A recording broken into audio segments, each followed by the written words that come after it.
Good afternoon, everyone, and welcome back to the final section of Perspectives 2025. I'm really happy to announce our next speaker, which is Sachi Hirayama. Sachi is originally from Japan, then moved to Darwin in 2006 for a Master in Accounting at Charles Darwin University. Sachi loves Darwin's multicultural environment and enjoys living here while connecting with people from diverse backgrounds. Sachi began struggling with depression around 2018, possibly earlier. It's hard to pinpoint exactly when. The recovery process was different, and at the time, it was challenging to find accessible mental health support for people from cultural and linguistic diverse backgrounds in Australia. Without the right support, they had to find ways to cope on their own. With this experience, they gained valuable insights and hope that their story can offer help to others. The first step in believing that solutions exist. Once you do, you can start searching for them. Welcome, Sachi. Thank you for having me. And my name is Sachi Hirayama. I'm originally from Japan, Nagasaki, and I live in Darwin since 2006. And I really love here. That's why I've been here for so many years. And today, I want to share some of my experience with mental health challenges and offer a general perspective of mental health issues affecting people from core background people. And as a consumer representative of Embrace Multicultural Mental Health from the Northern Territory, I have had the opportunity to attend numerous meetings and symposiums and engage with individuals from various cultural backgrounds. And through these experiences, I have gained valuable insights into the challenges faced by communities in mental health space. However, please be aware that I cannot, of course, I shouldn't say I can represent all cultural backgrounds. So I will do my best to provide meaningful and also a little bit of uplifting information for participants today. So the first question is, does cultural difference exist and does it matter? And the answer is yes, definitely yes. As you may know, there are some courses such as how to do business in India or Japanese business manner, business etiquette or something, because my country has so different cultural manners. So generally, business professionals are mentally healthy, but yet they still need to learn about cultural differences to have effective communication for better result. So from my experience, I would say when you have mental challenges, the cultural difference is enormous. It's become so big and it's very difficult to overcome. So I remember at that time, at the bottom of the depression, I was thinking, oh, my brain is not functioning at all, or maybe 20 or 30% of my brain is functioning. And the working space was used only to survive. So it's very difficult to remember the cultural difference or cope with cultural differences. So I like to share my experience. I like to talk about my personal experience of cultural difference. However, I like to emphasize I have no intention to criticize people, anyone. So during my online counseling session with Australian therapist, and I struggle to open up because I'm from high context culture. We are generally very shy and introvert.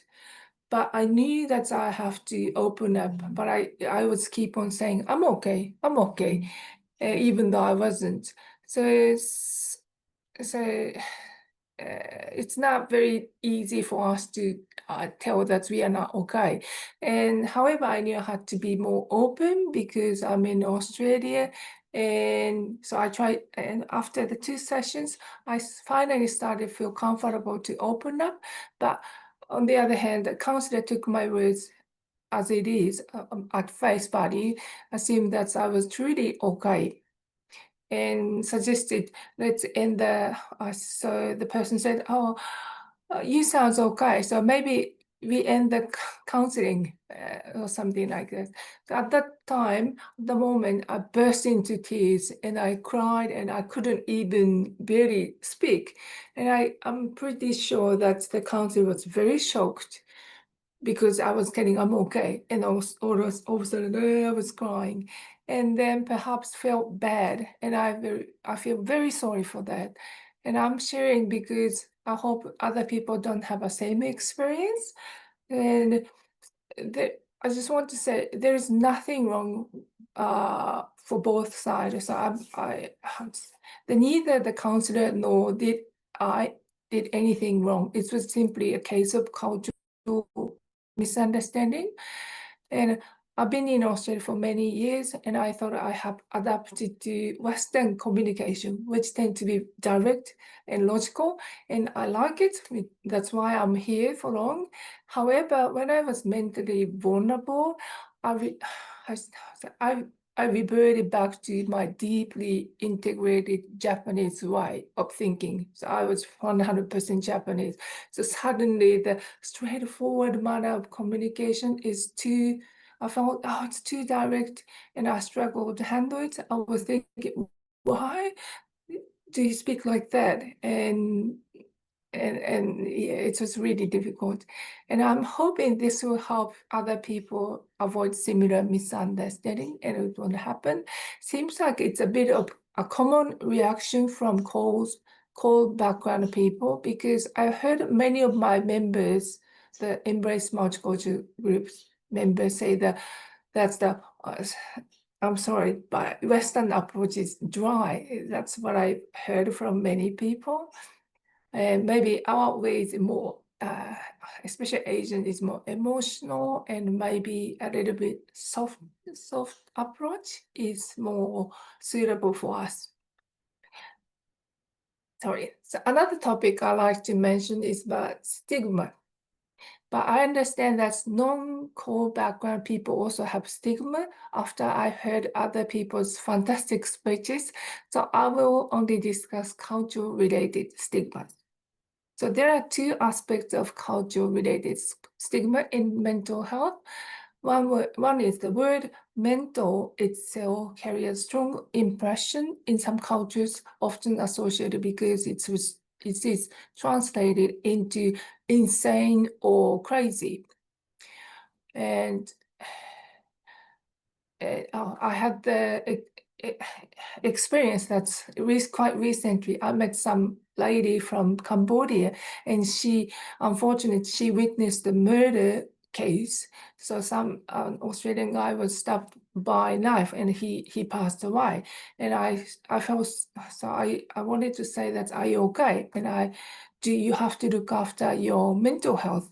And the reaction from her was, oh, did you say mental? Did you say mental? I'm mental. So she thought I'm saying that she's crazy or something. But because I had I know her quite a long time, so I have a mutual trust. So she realized that I'm trying to say that not the I'm trying to say that are you okay? Yeah. So number two is in certain cultures, discussing personal mental health struggle is extremely difficult, leading to delays in seeking help. In some countries, they don't expect the government to provide support like Australia. Australia is such a lucky country, but not many countries are like that. So they don't actually even seek for help. So however, those points don't apply to Japanese people because the first one is the word of mental. We don't have issues because we don't translate. We just use the word mental in our own pronunciation, like mental. Mental. It sounds very light for us, and it's very casual, so it doesn't carry any kind of stigma. And also, mental health is not the taboo topic in my country because I would say almost everyone has mental health issues in my country because it's such a stressful country, and that's why we have so many how to say, our country's suicide rate is very high. That's a big serious issues. But anyway, so as you can see, people from core background are not the same. So we differ not only in language, but when religion, but also culture. So every culture have a different aspect. And so after hearing about cultural differences, people might think, we have enough problems already, we can't handle anymore. So people think that just simply send the person to a group or association from their own communities. However, that is not the very good idea, I would say, because ethnic groups sometimes become toxic, and also a lot of gossips and rumors and bullying, even bullying. And I've heard from many cultural background people, so it seems like it's common. So it's not that simple solution. I'm sorry to say that.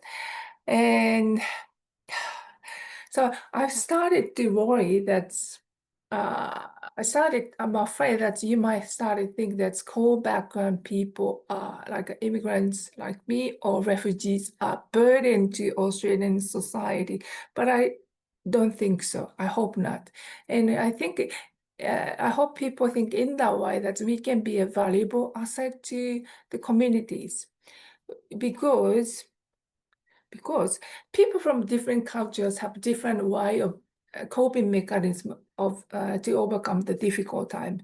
For example, my country, which is famous for lots of natural disasters, so we are professional of overcoming a difficult time, and you might have heard that in Japan we make origami paper crane, and which helps calm the mind and provide a creative distraction from difficulties. Distraction is very good. And simple act of folding paper and creating something beautiful can be uplifting and relaxing, which is good for your mental health, obviously. And in other cultural people may find comfort in weaving, cooking, and talking, and together fostering a sense of well-being within their communities, like the previous today, the Egyptian guy's presentation. He mentioned similar thing. His presentation was fantastic, by the way. So other finds healing through dancing and singing. So there are many ways to overcome difficult times or even preventative. And I think Australia is very fortunate to have the opportunity to experience these diverse cultural practice at multicultural event. Yeah, that's why I like Darwin very much. I encourage people to participate in such activities, even though if you're feeling depressed or before or even if you're healthy, let's just enjoy the multiculturalism. Could be good for your mental health. And in the top end, especially during the dry season, which is now, there are many cultural events to explore. So please come to Darwin. And however, I have to address challenges in the top end, unfortunately. I must acknowledge the darker side of the top end. You may have heard about the rising crime rates, particularly involving indigenous youth. Almost daily, I hear about incidents involving knife involving incidents, threat break-ins and vandalism and other crimes. And my own property has been affected multiple times. So it's really common in Darwin. And I believe these issues escalated after the referendum regarding indigenous rights in the Constitution.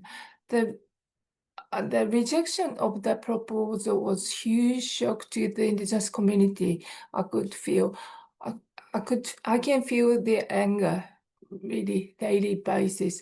People living in the southern part of Australia may not fully grasp the impact, but here in Darwin, where 30% or more people are indigenous, we witness the effect firsthand, and I see indigenous people struggling, fighting, crying, and drinking, abusing each other, and sadly committing crimes. And we get used to see that they are fighting each other and sometimes killing each other. But after the referendum, the anger goes toward the outside of community. So they started to uh, killing the non-indigenous people. That was unusual, but now it's getting more and more. So there is a big change after the referendum, I think. So I wonder if anyone considered in advance the psychological damage to Aboriginal people if there is a referendum was rejected, because there is a possibility 50% of yes, 50% of no. So I think Aboriginal people felt that they were confronted with a strong rejection. And that's why I bring this topic, because it's related to mental health issues. I believe most of crimes are derived or particularly caused by mental health issue that should be addressed by all Australians. Sorry, I'm not Australian, but I'm a Australian residents, and including immigrants, refugees, and those who have experienced mental health struggles, like the people who are participating today, because they may be able to provide some better support, understanding, because they understand the pain and the challenges faced by Indigenous communities. For example, like a discrimination they have receiving, maybe African people might be able to share their experience. And also my culture is very similar to their culture, because we are, as I mentioned, we are very shy, introvert, and they are super shy people, so we can resonate in that way. And I think sharing the pain, sharing the experience is the way to heal the wound.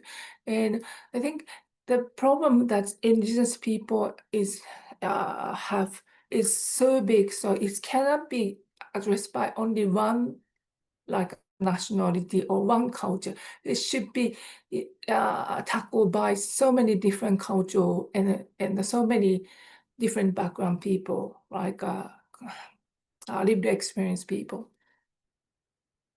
So that's the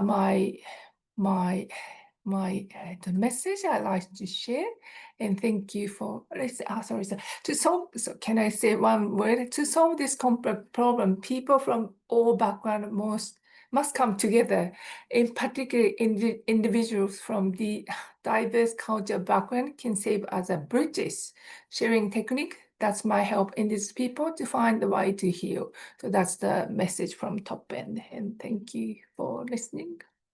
Thank you so much, Sachi. That was really lovely to listen to, and I really like this. One thing, it's not been missing over the last 2 days, but one thing that hasn't come up is around things that we do to support ourselves when we're going through mental health crisis or problems with our mental health. So when you're talking about making paper cranes and doing things like that to kind of calm your mind.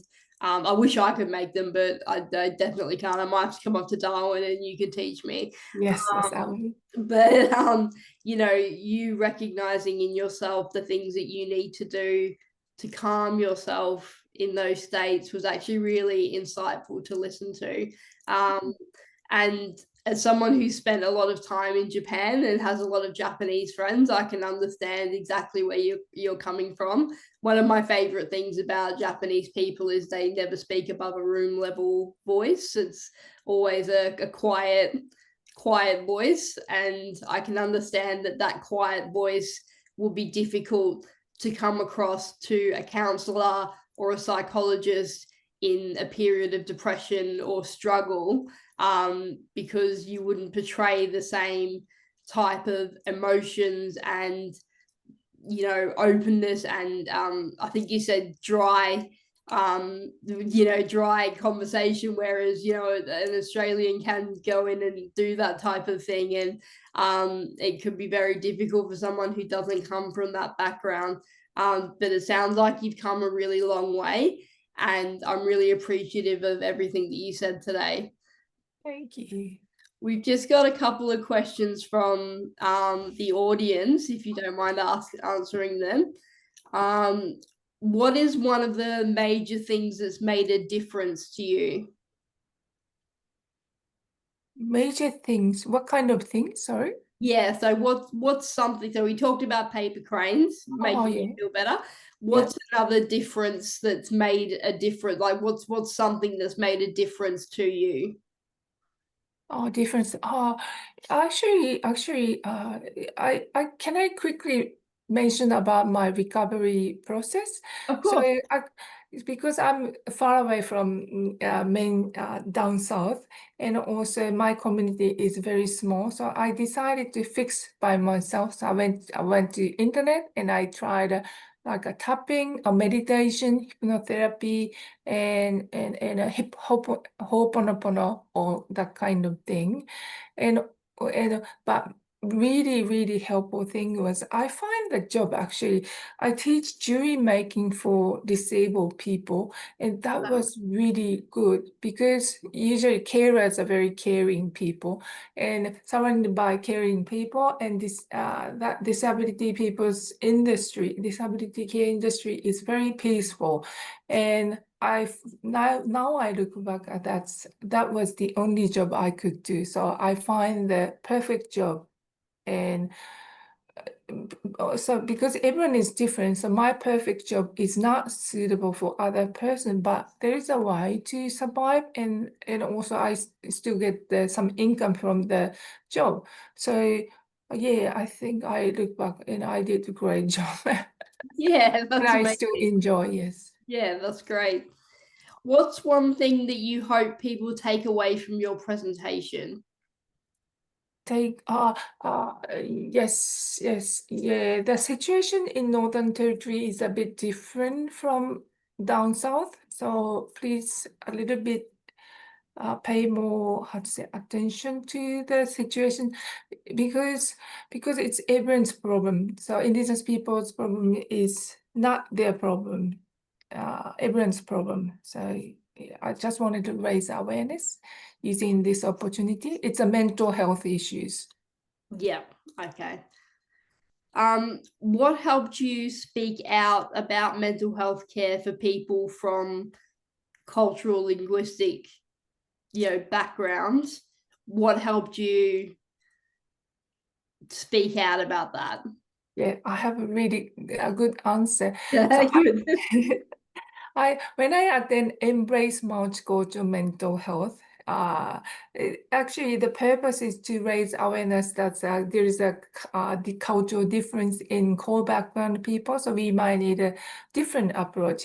So we have such a strong people like African or Muslim people or uh, so as a team we have very strong voice, but so I tend to rely on them. That's so we have a very strong people, but now people started to realize there is difference in core background people, different culture needs a different approach. And I realized, oh, if I don't speak up, all the resources and all the interest goes to Muslim people and Indian people and African people who speak up, speak up.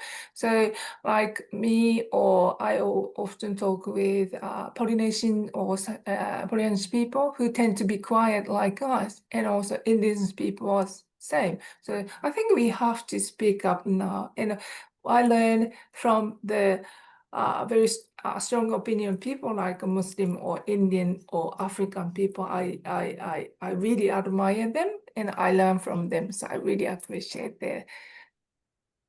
That's great. Thank you. Thank And you. one final question. One of our audience members has been listening to, and I'm gonna probably mispronounce this, Hakuri Murakami, which is a Japanese author. So they've been listening to their audiobooks and they really learned a lot about Japanese culture. Their question is, do you find exploring the stories of other cultures illuminating, and do they help you with your mental health to understand mental health in other cultures? So touching on what you just spoke about leaning on, the Indian and the African community and being able to find source of comfort there and understanding. Have you read anything, or is there any books that stand out to you that might be something you could recommend to other people? Books. Sorry, I haven't even read them. Haruki Murakami. No, I haven't read his books. Yeah. None of them. So I don't know. I learn actually a lot from the personal communication. Yeah. By comparing, I find out the weakness of my culture and also strong point of my culture by comparing. Otherwise, I didn't realize that there is a weakness or strong point or good point and or some bad point. So Yeah. knowing other culture is really, really good to know your own culture. I love that. That's Mm. really good. Thank you so much. I Thank really you. want to thank you for your time and for speaking to us today. It's been very insightful and really Thank interesting. you. So thank you so much. Thank you, Jess. But I'd love to do some reflections on what we have seen and heard about over the last 2 days. Personally, I've been not overwhelmed, I guess overwhelmed actually, with emotion and education around different things. And I'm looking at the moment at the speakers' bios that we've spoken to today, and I really can't believe just how much information we've managed to cram into 2 days from some incredible speakers.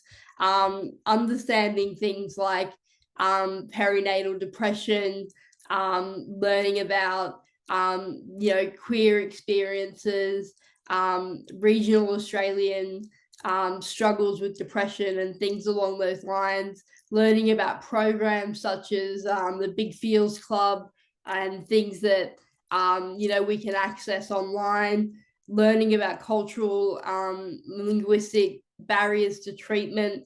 They're just the tip of the iceberg of things that we didn't realize, or that I didn't realize to a degree, were really massive barriers to support. And it's made me want to take away a lot of information on what we've learned over the last 2 days and take that away and be able to do something with that information. And I really hope that everybody else feels the same way as well. I especially enjoyed the fact that we should all be writing to the government. So I think that it would be great if the audience all just jumped on board and started writing to their governments about all kinds of different issues that are facing them. Because just imagine a bombardment of 200 people doing that all at once would just be absolutely fantastic. I would like to introduce you to someone who has been very helpful throughout the entire segment of the last 2 days, and who's been very helpful to me. I keep talking about backstage, and I promise you there is a backstage. It's just electronic. Who I'd like to introduce you to is Hayley Harris. Hayley is based in Western Australia, is a passionate advocate and community leader with a deep commitment to mental health advocacy, driven by her own lived experience with mental health challenges. Hayley's purpose is to ensure that lived experience voices are heard and supported to drive change. Hayley's involvement with the MIFA started as a lived experience representative in the Finding North co-design team. Presently, she holds the role of lived experience lead at MIFA, and she also has become my new best friend. So if you can please all welcome Hayley to the stage. Thanks, Jess. Yeah, that's a little bit of a joke, a running joke that we're best friends. Helping out. Yeah, thank you so much for introducing me, and thank you everybody for being part of Perspectives 2025. I'm here to offer some closing reflections and some thank yous, and it's so great to see that so many of you have stuck around till the end. So yeah, I'm joining you from Wajak Noongar Budja to offer these reflections. Before I begin, let's take a steady breath together. I invite you, if you want to plant your feet on the floor and soften your shoulders, because it's been a big few days, and especially being in front of a screen. So just give yourself a moment to relax and let it all sink in, because certainly it's been big for us, and I'm sure it's been big for you as well, in a different way, I'm sure. So yeah, some reflections from me. One of the goals of Perspectives is to amplify lived experience perspectives, particularly of the members of the Finding North network. And every speaker, every person you have seen on your screen, every committee member behind the scenes has a lived experience of mental health challenges. And we also pay our speakers and committee members for that expertise that they bring. The speakers you've heard from over the last 2 days have a range of differing experiences. Some have spoken many times before, and for some, this was their very first time doing a public presentation like this. And because we don't want this to be like any other conference that you've attended, like there's so many great conferences out there, but often the struggle that I find when I go to them is that they're so centered on these like policies and statistics, and it kind of goes over my head, and then I start feeling a bit overwhelmed and like, is this the right place for me? I start feeling imposter syndrome. And while those are important conversations, those are important discussions to have, what is also important is real life stories and firsthand experiences and the voices of lived experience.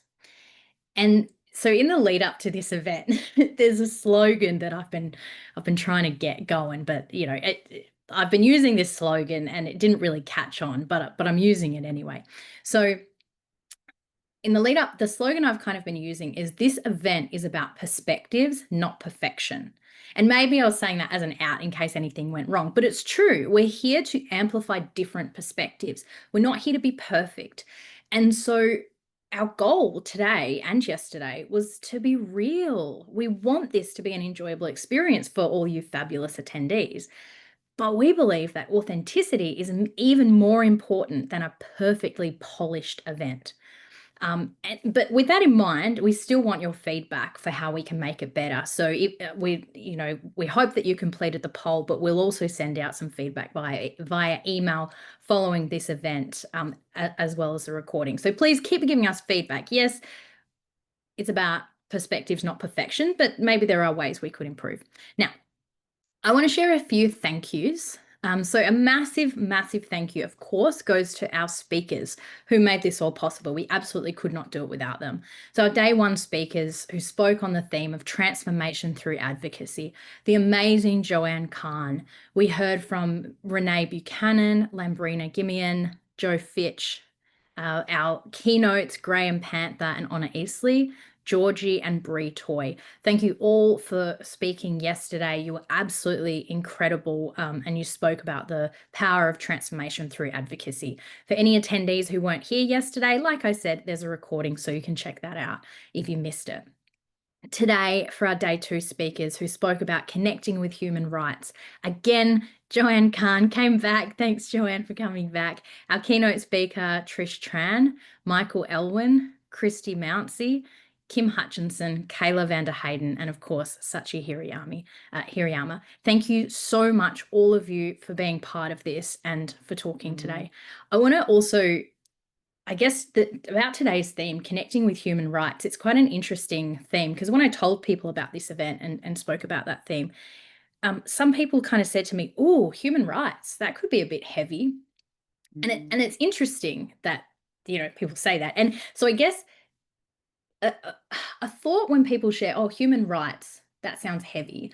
What comes to mind is in a perfect world, in an ideal world, we would not feel that way. People would hear, oh, human rights, I love those. How cool are they? But often when we talk about human rights, we think about human rights violations because they so often occur. And so if today did feel heavy for any of us, I want to acknowledge that. But I also want to share that dream that one day we can talk about human rights and that they will be a beautiful, wonderful, uplifting, inspiring thing that we go, human rights, we do that and we do that really well. So yeah, just expanding on that theme and my views on that a little bit. Now, some special acknowledgements that I want to make for all the people working behind the scenes. And I will say, yes, there are people working behind the scenes. Yes, there is a backstage area. It takes a lot to pull events like these together. Our goal, though, is that for you as an attendee, you think, oh, that looks easy. If you think it looks easy, then we've done our job well, because we want it to look smooth and we want it to feel really, really, really good. You don't want to notice any hiccups. So, and we were thankful there weren't too many. But I still want to acknowledge all the people who've come before and who are working behind the scenes. So firstly, Zoe Carr, my predecessor in this role, her pioneering work laid the path that we are walking on today. The Finding North co-design group, our original group that I was part of, we're awesome, who shaped the concept of Finding North and co-designed the Finding North website. Behind the scenes legends, Charlie Sargent, Daniela Bradley, Elise Elphick, and Donna Didlick, thank you for the hard work you've all done behind the scenes over these 2 days and in the lead up to this event. And she thought I forgot her, but I didn't, because she gets a special mention. Crystal Heffron, our project lead, who has been involved in months of spreadsheets and organizing and has put so much work into this for months and months and months. Thank you, Crystal, for pulling this whole event together. Thank you, Open Exchange, for supporting us with technical support throughout this event. It gives us peace of mind. It's like having a strong stage built. We knew that they were there backing us. Also, Consumers of Mental Health WA for extra technical backup on both mornings. Perspectives 2025 committee, an incredible group of lived experience leaders who shaped this event and selected all of our wonderful speakers. To the attendees and Finding North Network members, thank you all for attending this event, and to those who are part of our wonderful community. And final thank you, of course, goes to Jess Kennedy, our MC. Jess, thank you for steering us through 2 big days with humour and authenticity. So what's next? For anyone meeting us for the first time, Finding North is an initiative of MIFA, Mental Illness Fellowship of Australia. We host the Finding North Network and the Finding North website, and we have a wonderful range of projects we're involved in at the moment. We're very excited to share that we will be holding Perspectives 2026 next year and again in 2027. So we better start planning tomorrow. No, we've already started planning. Who am I kidding? We will again be holding open speaker applications for Finding North Network members. So keep an eye out for that. We all need a big sleep after this event, so it's not happening anytime soon. Don't you worry. So like I said, we want your thoughts. So after this event, we will be, over the next couple of days, we're going to send you all an email asking for some more feedback. So please do let us know what worked really well. What would you like to see done differently? We'll send you a reminder email along with the recordings next week, again, asking for feedback, but also sending you those recordings. So yeah, I suppose those are the major things. I'm seeing the chat. Yeah, all right. Everyone's happy. With that in mind, I just, on behalf of MIFA and Finding North and everyone behind the scenes, I want to thank you for showing up, for speaking up, for lifting each other up. And I look forward to seeing you again at Perspectives 2026. Thanks, everyone. Back to you, Jess. Thanks for running us through this entire event. You've been absolutely amazing. You're too kind. I've enjoyed it. So thank you very much.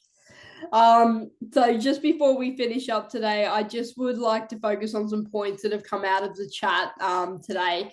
And I apologize, I am reading these off my phone because they've been sent through from the backstage team. But some of the real points that have come out of the chat during the speeches today have been really positive. And like I've said throughout the whole time that I've had in between sessions between speakers is, you know, the comments in the chat have been vulnerable, they've been positive, they've been insightful, and I'd just like to share some of them with you now. So from Michelle, allyship is a given. It's not self-assigned. From Trish, epistemic injustice is a real problem in today's system. From Louise, understanding where mental health systems is that the personal storytelling is very effective. And I think that's a really great quote. From Paula, one of the best HR presentations I've seen. From Trish, thank you. And thank you to those brave people who allowed themselves to share their stories and case studies. From Craig, I wanted to acknowledge your strength and trailblazing work and leadership. You inspire so many of us with this message. What a deeply moving and powerful call to understanding and to connect with cultural wisdom. From Kirsty, thanks so much. Sorry, for Kirsty, thanks so much to Christy even. Christy, thanks so much, Christy. Such an incredible insight. I feel so empowered to continue my advocacy journey. Sophie, I loved your presentation and slides. Thanks so much for showing up as yourself. For Kayla, from Elena, connection is survival. For Christy, peer work is a radical return to other ways of being. And for Sachi, Col people have such diversity and cultural richness ready to share with all Australians. These comments are from the audience members who have listened into our speakers, and we greatly appreciate you taking the time. If we could go through every single comment that was positive towards the speakers, I think that we would be here all day. Personally, I'm incredibly proud of everyone who opened up and spoke their story today, and to our keynote speakers who opened up conversation that we may not have otherwise had is incredibly important. I would like to thank you all for having me as your MC. I've greatly enjoyed the last 2 days, and thank you to the team at Finding North. You have done an incredible job creating a spectacular 2 days presentation of lived experience that otherwise may not have existed. So very excited for next year's event. I'll make sure my number stays on hand to be ready to MC that one as well. But thank you, everybody. I really appreciate it, and I hope you all have a great rest of your afternoons/evenings. Thank you all so much. Thanks for watching. Explore more Perspectives 2025 on Finding North Network's YouTube channel. Find out more by visiting findingnorthnetwork.com.au or email info@findingnorthnetwork.com.au.